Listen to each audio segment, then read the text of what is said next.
우리가 저기 헬라어를 공부할 때 알파벳 배우고 읽기 배우고 기초 문법을 배우고 본문 읽기를 되게 하잖아요.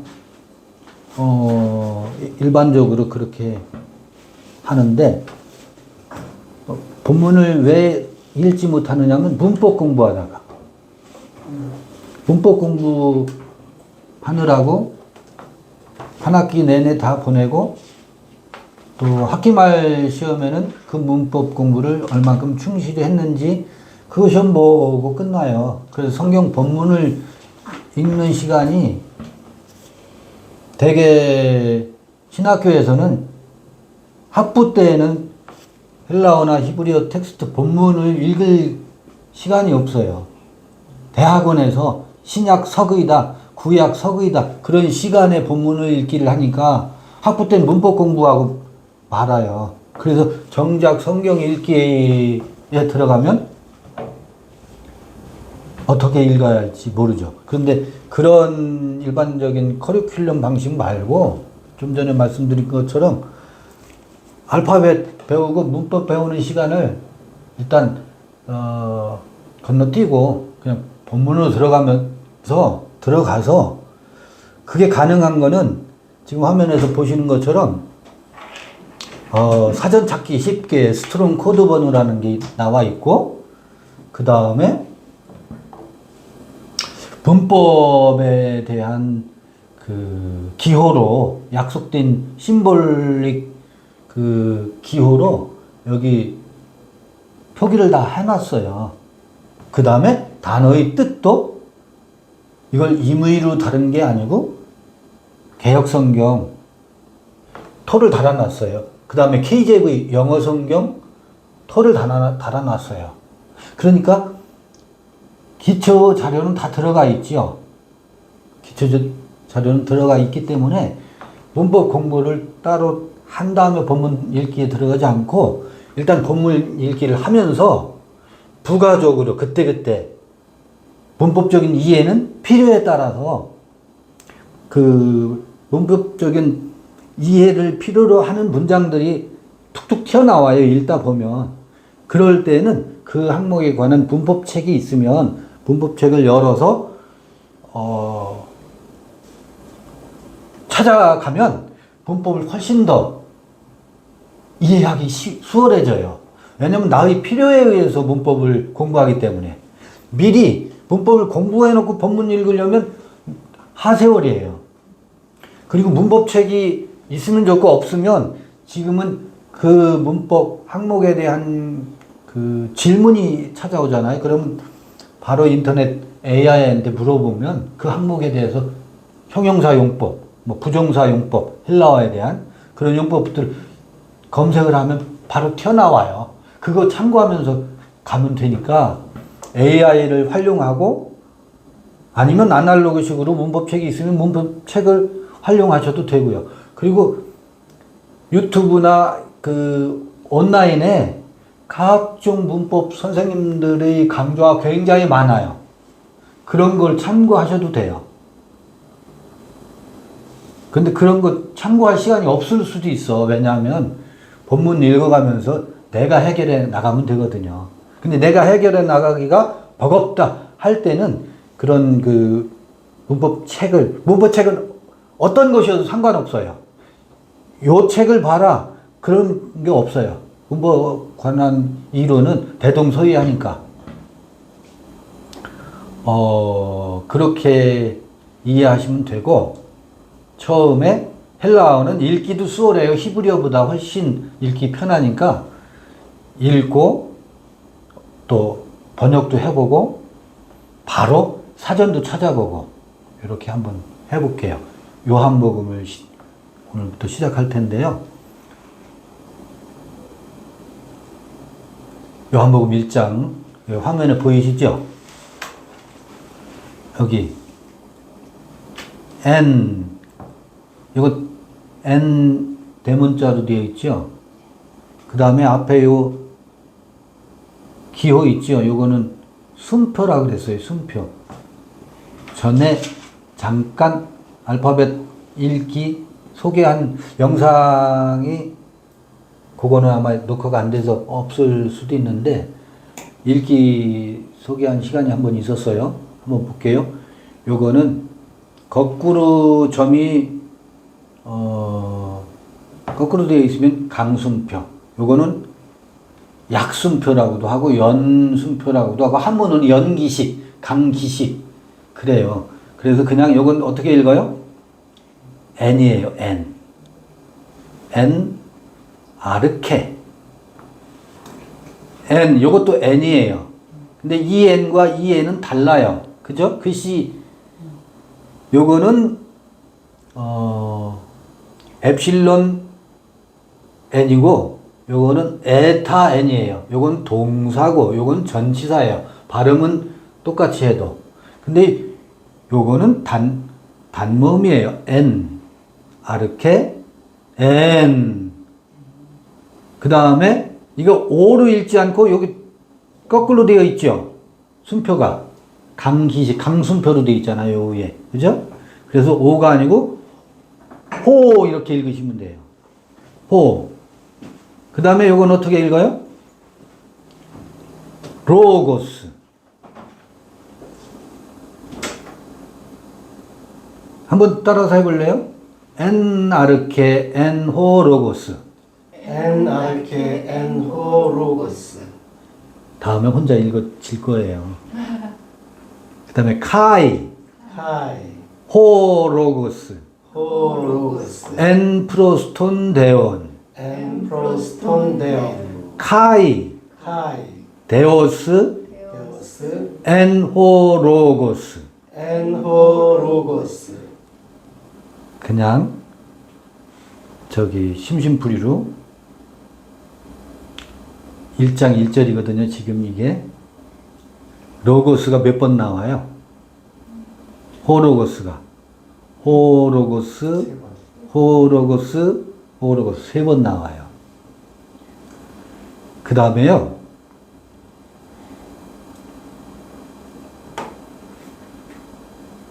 프로스톤 데온 데온이 한번 나오죠. 여기 톤 데온 나오고 카이 데오스 엔 호로고스 이렇게 나와요.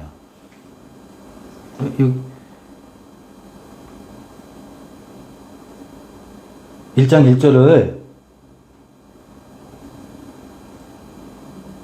처음부터 끝까지 읽기 한번 해볼게요. 아까는 저 따라서 했었잖아요. 저랑 같이 1장 1절을 한번 읽기 시작해 볼게요. 시작. 엔 아르케 엔 호로고스 카이 호로고스 엔 프로스톤 데온 카이 데오스 엔 호로고스. 이제 읽기 끝이죠. 읽혀져요. 이제 그렇게 읽으시면 되고요. 봐요.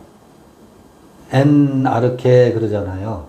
여기에 번역 성경에는 태초에 이렇게 돼 있죠. 영어로는 in the beginning 이렇게 돼 있어요.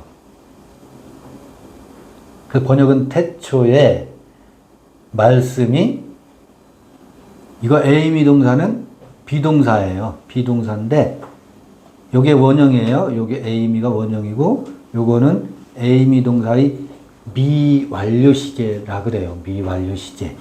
그래서 VIIAS 3 이렇게 돼 있죠. 근데 전에 우리 문법 분해 공부할 때 거기선 3인칭 할 때 XYG, XYZ로 했었죠.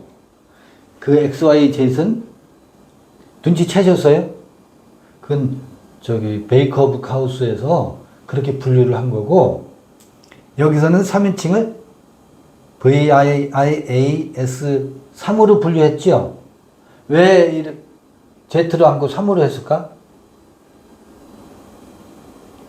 저작권 시비 피해가려고. 피해가려고. 그래서 이 Z가 3으로 바뀐 거예요. 그래서 그때 공부한 문법 분해 기호하고 조금 차이가 나는 것은 아 그렇구나 해서 빨리빨리 그 눈치채가지고 지금 요 버전을 적응해 가시면 됩니다. 그러면 이제 질문 드릴게요. 태초에 번역돼 있잖아요. 요게 아르케예요. 아르케. 그 다음에 미완료 시제라고 하는 것은 영어로는 그냥 was로 번역했는데 이건 과거로 번역했는데 영어로 번역할 방법이 없어요. 미완료 시제를. 그래서 이 was는 부정과거라고 해서 따로 있거든요.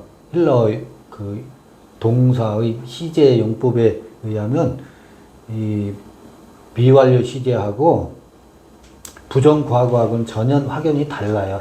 근데 영어로는 번역할 방법이 없어서 was로 번역했을 뿐이에요. 그러면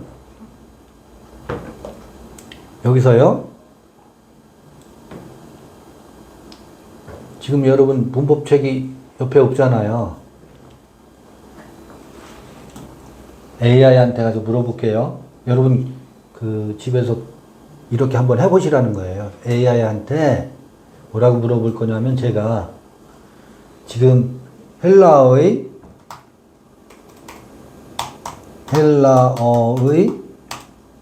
미완료 시제와 부정 과거를 비교해 설명해 주세요. 누구한테? AI한테 제가 질문하는 거예요. 문법책 있으면 열어보면 여러분이 연구해 볼 수 있는데 이렇게 질문하면 더 빠르잖아요. 책 그 항목 찾아가기보다. 엔터를 눌러볼게요. 얘가 뭐라고 설명을 해주고 있는지. 헬라어에서 미완료 시제와 부정과거 시제는 여기 imperfect와 aorist라고 그러잖아요. 이게 이제 그 명칭이에요. 미완료 시제는 imperfect예요. 부정과거는 aorist라고 해요. 모두 과거에 일어난 행동을 나타내지만 그 행동을 바라보는 상에서 결정적인 차이가 있습니다. 쉽게 말해 과거의 사건을 동영상으로 보느냐 사진으로 보느냐의 차이입니다. 아, 요거는 현대식 그 AI 설명 방식이네. 저는 이런 설명 처음 봤어요.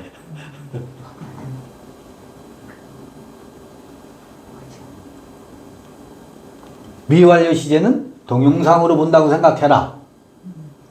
부정과거는 한번 팍 찍힌 사진으로 본다고 생각해라. 그런 차이가 있다. 근데 요거는 사실 저한테는 미진해요. 요 설명이. 미진한데 왜 미진한지를 말씀드려 볼게요.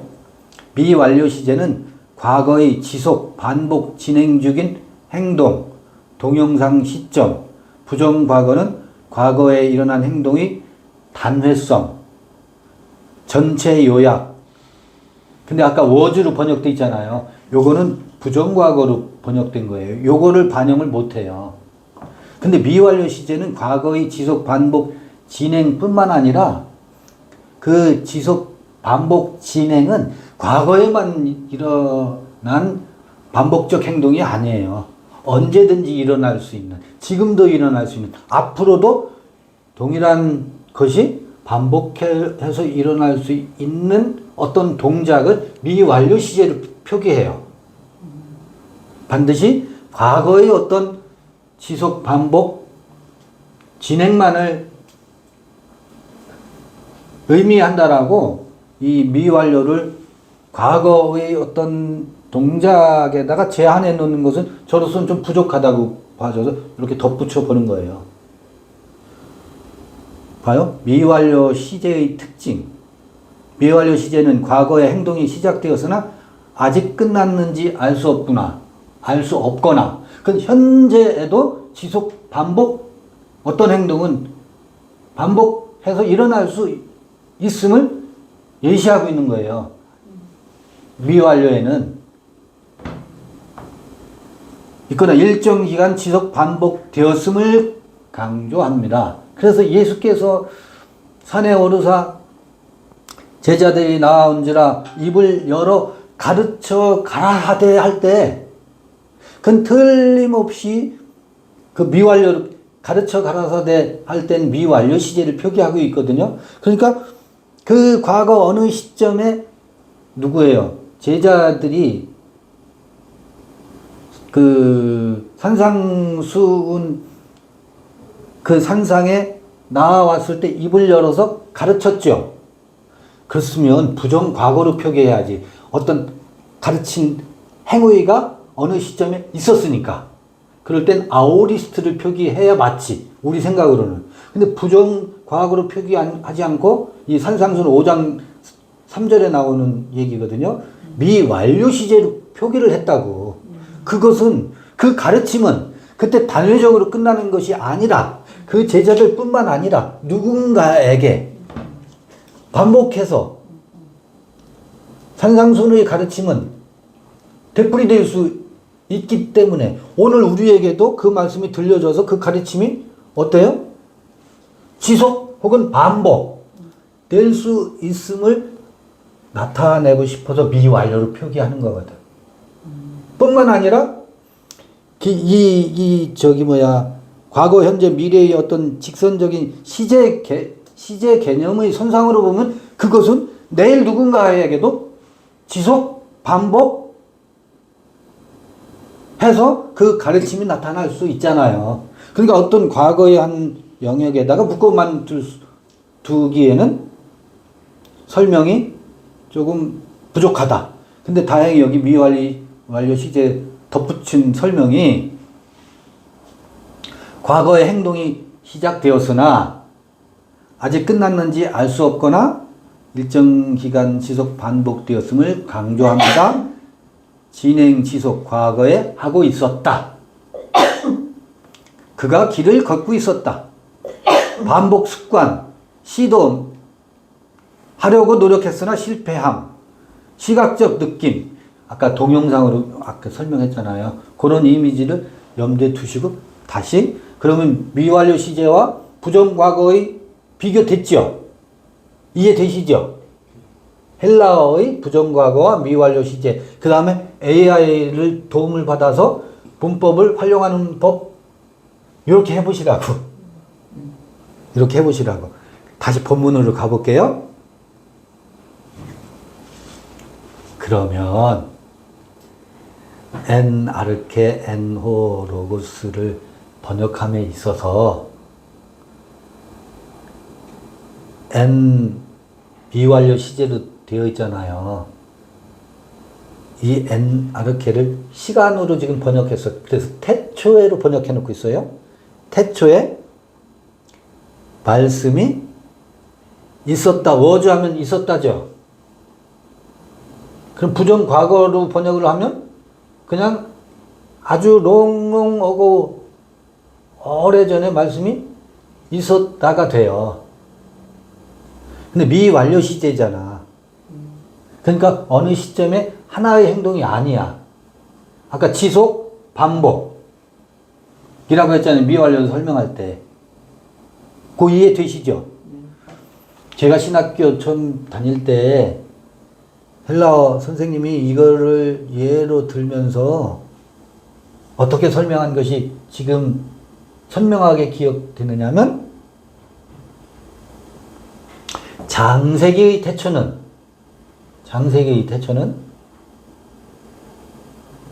어떤 시점에 천지를 창조하신 사건이 있었던 베레시트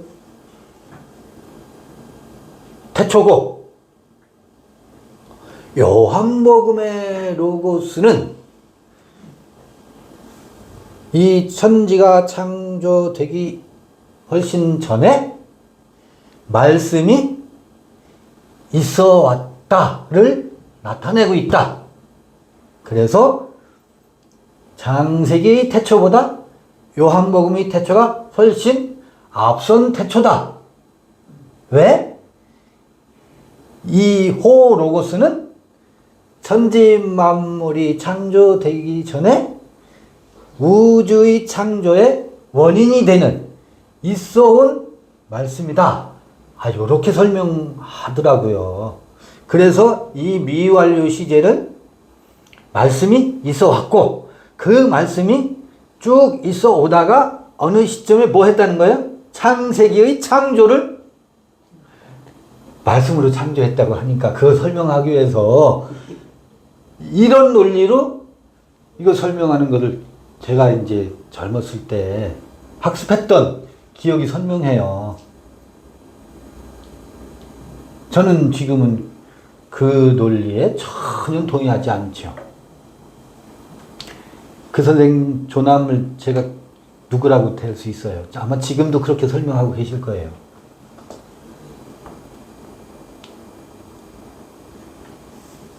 여기서 오늘 첫 시간이니까 조금 제가 더 말을 할게요. 여기서 태초에가 시간으로 번역되어 있잖아요.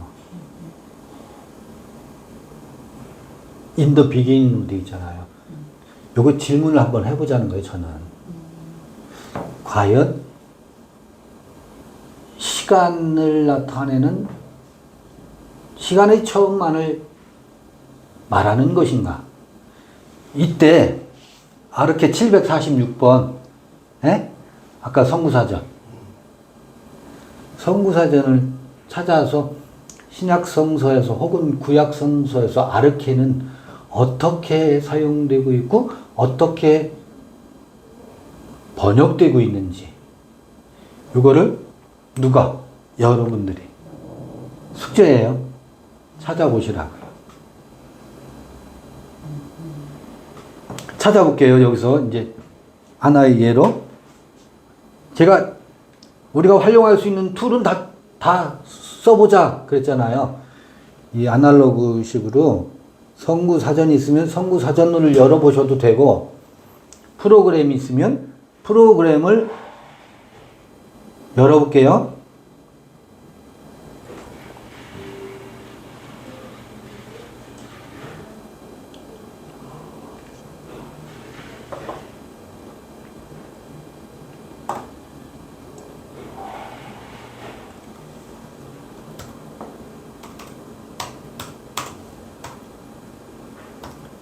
여러분도 이렇게 활용해 보셔요. 이게 정답은 아니고 하나의 힌트를 얻으시라는 거예요.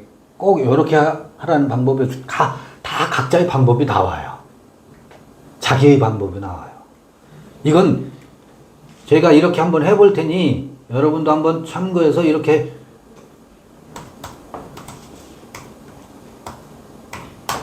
다 자기 방법이 있어요. 똑같이 할 이유도 없고 봐요. 이 아르케가 746번이잖아요. 성구사전 지금 책이 없으니까 프로그램을 활용해서 한번 해보겠다는 거예요. 찾기. 이게 신약성서에서 오른쪽 화면이 요한계시록 22장 13절까지 성구사전 여기 다 나와 있죠. 이 사례를 한번 쭉 이거 단어 연구예요. 아르케에 대한 단어 연구라고. 근데 태초에라고 요한복음 1장 1절에서 번역된 것처럼 이 시간의 처음으로 번역된 사례가 많아요. 그리고 마태복음 19장 4절에 4절에는 뭐라고 번역되어 있어요? 예수께서 대답하여 가라사대 사람을 지으신 이가 본래로 번역되어 있어요. 본래로. 아프 아르케스야. 거기 엔아르케가 아니고 아프 아르케스. 본래로 번역했는데 이건 본래는 시간 개념이 여기 담겨져 있어요. From the beginning으로 영어 번역돼 있잖아요. beginning.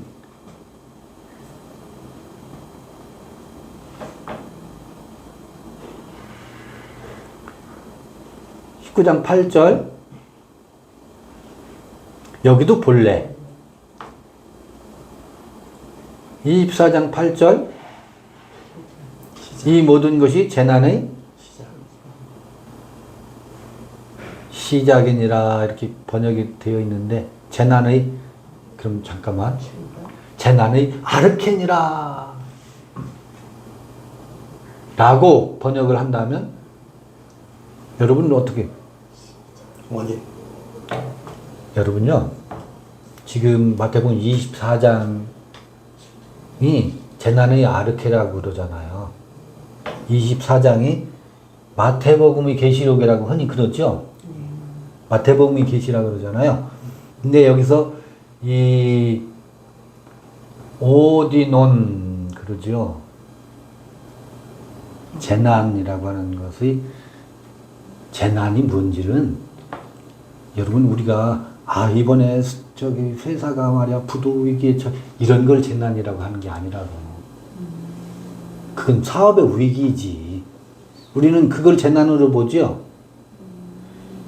성서에서 말하는 재난의 근본은 마태복음 28장과 같은 상황을 재난이라고 말한다고. 아무거나 자기 형편이, 자기 환경이 이전보다 개선되지 않고 자기 기준에 의해서 나빠지면 사람들은 그걸 곧장 고난이라고 말하고 재난이라고 말한다고. 그러니까 재난의 시작이라고 번역된 것을 제가 태클을 걸어오는 거예요. 재난의 근본, 재난도 이러이러한 마태복음 24장의 형태를 일러서 재난이라고 하는 거라고. 고난이라고 하고. 이렇게 살짝 비틀어 보는 겁니다. 시작이라는 말을 약간 제가 비틀어 봤죠?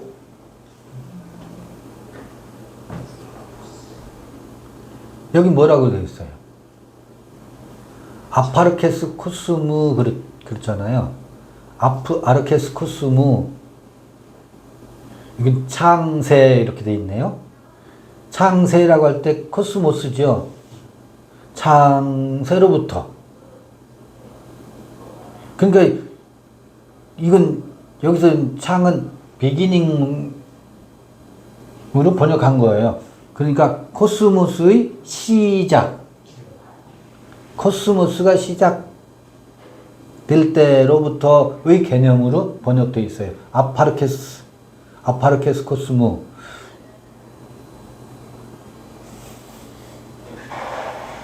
그런데 이것도 제가 비틀어 볼 수 있어요. 근데 그럼 또 길어지니까 넘어가 볼게요. 마가복음 1장 1절도 복음의 예수 그리스도, 하나님의 아들 예수 그리스도의 유앙겔리오 복음의 뭐다? 아르케라. 시작이라. 이것도 시간 개념으로 되어 있죠? 아니에요. 시작보다 더 근원적인, 아르케는 더 근원적인 하나님의 아들 예수 그리스도의 복음의 근본이라 이렇게 번역해도 상관이 없어요. 혹은 근원이라 번역해도 상관없어요. 근데 시간 개념으로 약화시켰다고 저는 보는 거예요. 시작으로 번역해도 상관없어요. 그렇지만 이 아르케가 의미하고 있는 본래의 더 풍성한 요소가 있거든요. 그것을 이 시간 개념으로만 축소하면 아쉽다는 거지. 이렇게 이제 단어 연구를 하는 거예요. 단어 연구를. 그 이제 이거를 여러분 일일이 다 찾아봐 보세요. 그럼 여러분이 눈이 떠져요. 지금 신약성서에서는 54개, 여기 검색 결과가 54로 돼 있잖아요. 54회가 검색이 됐어요. 54회를 다 찾아봐 보세요. 일주일 내내 이 아르케만 가지고도 일주일 내내 사실 수 있어요. 왜냐하면 그냥 찾아보고 넘어가면 10분이면 끝나기도 하지만 앞뒤 문맥, 마가복음 1장의 전후 문맥과 이걸 54회를 반복해 봐 보세요. 아르케만 가지고 논문 한 편 쓰지.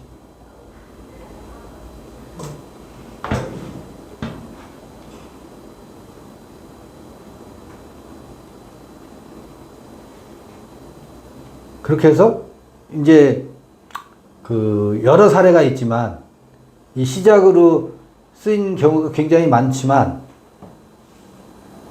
이제 요한계시록 3장 14절을 볼게요.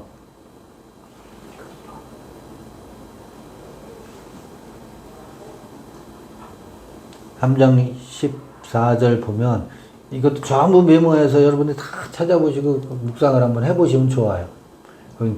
헤 아르케테스 크티세우스 투 데우, 하나님의 창조의 아르케를 뭐라고 번역했어요?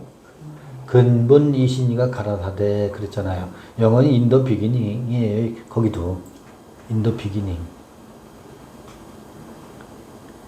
창조의 근본도 창조의 시작의 의미를 담고 있어요. 근데 근본이라고 하는 것은 더 근원적인 요소가 있거든요. 근본 속에는 시간의 근본도 들어있고 공간의 근본도 들어있고 모든 원리의 근본도 들어가 있어요.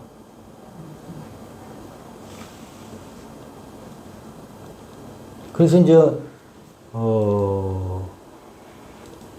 그 시간으로만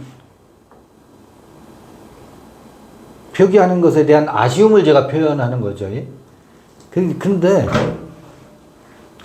그럼 다시 이제 요한복음 1장 1절로 가볼게요. 1장 엔 아르케에서 in the beginning 이렇게 돼 있잖아요. 이거를 또 뭐를 여러분들이 해보실 수 있느냐면 1장 1절에 대한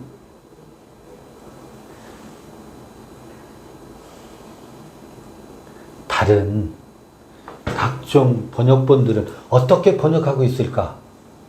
이거를 비교해 보실 수 있어요. 그러면 수많은 영어 번역본들을 합본해 놓은 또 대조 번역 성서가 오래전에 종이 성경으로 나와 있는 게 있어요.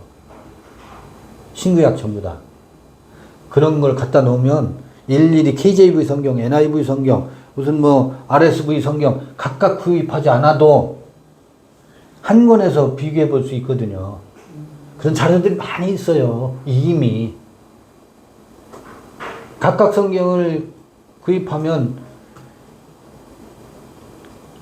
펼쳐보기도 벅차고 하나의 성경으로 나와 있는 게 있습니다. 예전엔 그 3권짜리가 있어요. 동일한 번역은 한 권 책에다가 KJV는 이렇게 번역하고 동일한 거를 다 나열할 필요가 없어. 그러면 페이지가 이렇게 두꺼워지니까 동일한 번역은 하나만 KJV만 늘어놓고 서로 다른 부분만 집어넣어 놓은 거예요. 이 번역, 서로 다른 번역만 넣으면 책 두께가 얇아질 수 있잖아요. 그렇게 출판업자들이 그런 정도는 생각할 수 있잖아요. 그럼 자료가 다 나와 있어요. 우리가 무슨 대단한 지혜가 있어서 그 수많은 역본들을 비교하면서 논문 쓰는 게 아니에요. 그런 이미 나와 있는 자료들을 활용하는 거지. 봐요. 프로그램에서 그거를 대조 번역본을 비교해 볼 수 있어요. 한번 보겠습니다. 여기서 대저 번역본. 우선 개역 성경만 볼게요. 태초에 태초. 공동 번역은 한처음. 우리말로 한 것이, 태초는 한문이라면 한처음은 우리말로 표기한 것일 뿐이죠. 전부. 근데 현대인의 성경은 우주가 존재하기 전에, 너무 지나치게 의역해놨죠. KJV in the beginning 전부 in the beginning이에요. 다 in the beginning. in the beginning. 뭐 비교해 볼 것도 없네. 그래도 한번 가보자고요. in the beginning.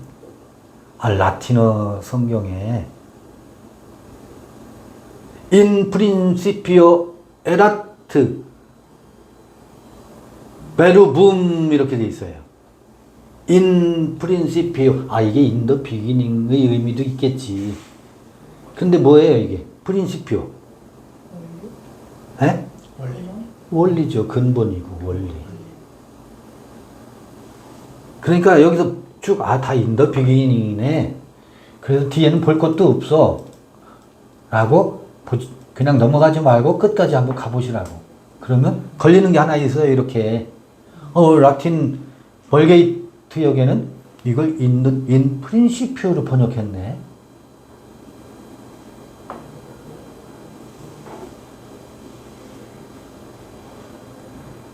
이런 데서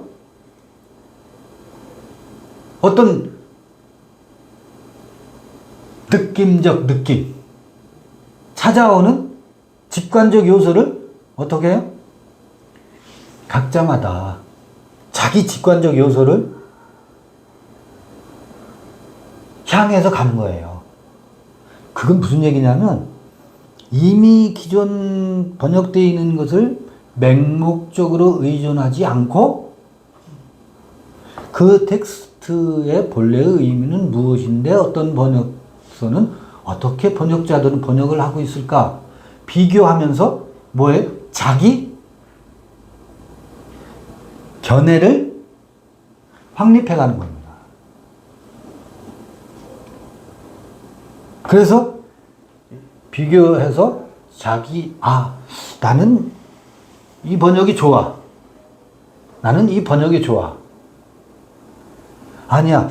이것도 뭔가 나는 뭔지는 모르겠는데 내 속에서 충분히 만족이 안 돼. 그 만족이 안 되는 부분을 가지고 각종 번역서들을 이제 비교해 봤으니까 뒤로 미루고 왜 나한테는 이게 충분치가 않지? 하면서 뭐해? 혼자 골똘히 질문하고 물어보는 거예요. 그래, 난 근본이 더 좋겠어. 그러면 이거 엔아르케를 태초에라고 번역하기보다는 그냥 근본 안에. 여러분, 저기 옛날 뭐 드라마에 본원이란 말 들어보셨어요? 본원? 근본 본자에다가 그게 뭐 근본이라고 하는 것이 동어 반복일 수 있어요. 뿌리 근자에다가 그 근본 호로고스는 어디에 있다고요? 근본 안에 있다고. 시간으로만 번역을 하면 시간 안에 있다라는 얘기가 아니고 호로고스가 있어 왔다로 번역하잖아. 호로고스와 엔아르케를 완전히 분리되어 있죠. 엔아르케는 그냥 어떤 시간 개념만 나타내지. 호로고스와는 분리되어 있지. 근데 엔아르케를 시간 부사로 한정하지 않고 차라리 이게 공간 부사라고 하면 그것도 이상하긴 하지만 그냥 추상적으로 공간 부사라고 해볼게. 호로고스의 머무는 좌소가 근본이구나. 아르케로구나. 그럼 전혀 의미가 달라지죠. 그러면 아르케와 호로고스는 서로 어떤 관계가 돼요?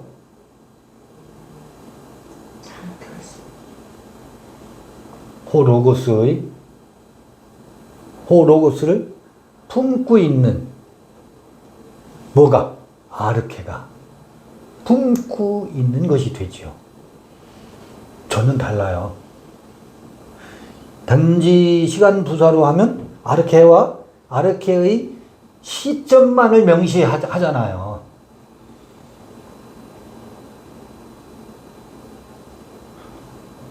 너무 달라요. 그럼 어떻게 볼 것이냐. 이거는 저처럼 보아야 된다라는 얘기가 아니에요. 저는 이렇게 보고 싶다. 제 의견을 말할 뿐이에요. 그래서 저는 이거 그러면 이 아르케를 근본으로 보면 그 근본 안에 시간의 근본도 들어가 있는 거예요. 시간의 근본도 들어가 있어요. 시간의 시작도 아르케 속에는 오히려 들어가 있다고. 그러면 더 풍성해지지 않겠나 라고 제안하는 거지. 그럴 적에 뭐가 살아나느냐면 이 미완료 직설법 아까 저기 그 AI를 통해서 문법적 설명을 들어보셨던 걸 상기해 보시라고요. 이 영어로는 그냥 단순히 워즈로 번역한 부정과거로 번역한 이 영어 번역의 한계를 극복할 수 있죠. 미완료 시. 그러니까 이 호로고스는 어느 시점까지 어느 시점에 있어 오고 또 있고 또 앞으로도 반복해서 지속적으로 어디에 아르케에 계시다고요. 지금도 근원 안에 호로고스가 있다고. 그 근원은 그러면 아르케는 이건 두고두고 화두를 마음에 품고 있어야 된다고. 아, 아르케가 이런 뜻이구나라고 결론을 내리기보다는 사전적 정의로 지식으로 그 서술을 해놓고 그 지식을 머릿속에 담아놓기보다는 죄송해요. 좀 속된 표현. 어떤 느낌적 느낌을 갖고 마음에 담고 품고 마음에서 내 가슴에 아르케라는 단어를 아르케는 이런 뜻이야 지식으로 확보하기보다는 그 언어를 품고 있으면 어떨까 싶은 거예요. 그래서요 철학에서는 만물의 아르케가 무엇이냐 탈레스는 뭐라고 말했고 물이다 또 어떤 철학자는 불이다 이게 서양 철학 첫 시간에 배우는 거잖아요. 만물의 아르케는 뭐냐 그런 질문들이거든요. 이렇게 해보고 이제 로고스예요. 로고스. 이 로고스가 뭐냐? 이게 로고스라고 하는 것이 굉장한 주제예요. 논란도 굉장히 많습니다. 근데 요한복음 1장 1절에 로고스라는 단어가 3번이나 반복되어서 나오고 거기에 호라는 정관사가 붙어 있어요. 정관사가 붙어 있다고. 그 로고스.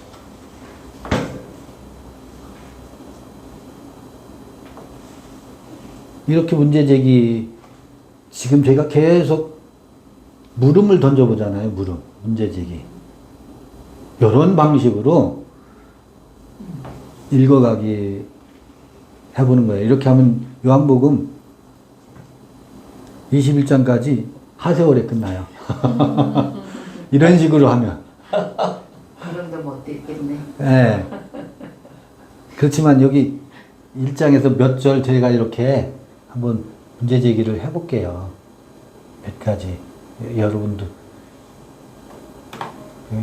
첫 시간이니까, 한번 1장 1절을 읽기 반복해보고 쉬었다 할게요.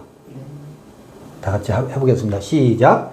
엔 아르케 엔 호로고스 카이 호로고스 엔 프로스톤 데온 카이 데오스 엔 호로고스.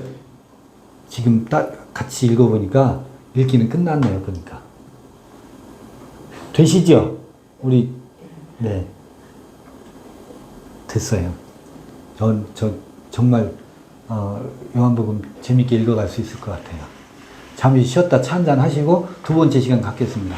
화장실도 다녀오시고.